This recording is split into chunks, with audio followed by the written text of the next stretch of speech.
teach me, despite Mom's being sick for almost all of my life. Mom's imminent death had been part of my everyday. And because I kept expecting her to die and then she didn't, I convinced myself she'd always beat the odds. That she'd be able to stay in her bed where she'd always been, making a nest of pillows for me to join her. I'd cuddle up to listen to her read to me, or I'd draw quietly while she slept. Dad had positioned the parental king-sized bed in such a way that we could watch through the window as airplanes flew low in the sky on the way to one of the DC airports.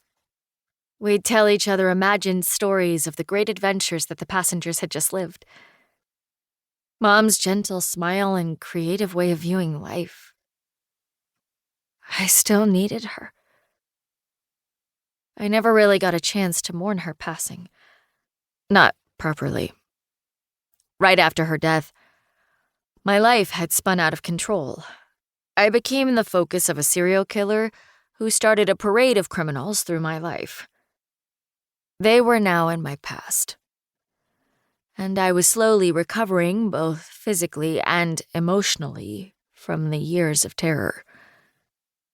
In my toolbox of valuable skills, I had my mother's example of sheer, dogged perseverance that had helped me through those terrible times. Mom had heroically clung to life for as long as she could. As my last remaining relative, her big goal was to stay alive until I was a legal adult. She hoped to see my 21st birthday. Valiantly, she made it until I was 19 and a half. Then one day, to my great sorrow and equally to my great relief, she just stopped. Her transition to life beyond was peaceful, where her illness hadn't been. That day, I carried a tray with her preferred breakfast, a pot of orange pico tea, toast with honey, and a banana, into her room.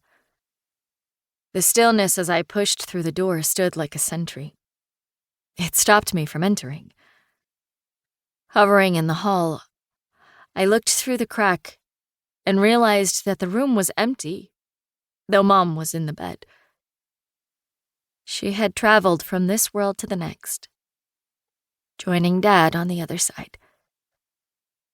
Mom must have known it was close.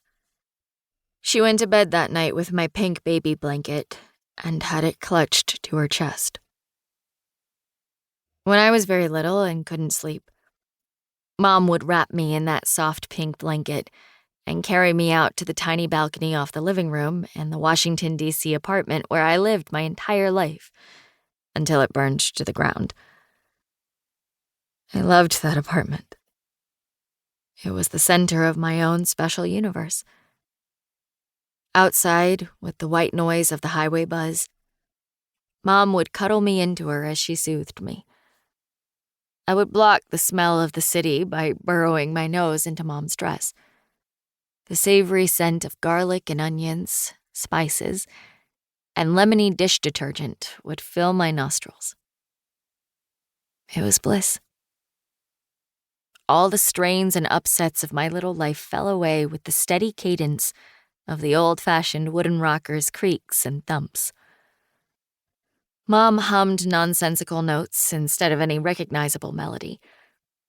Her cheek rested against my head, so she could turn and plant kisses in my hair when she took a breath in to hum again.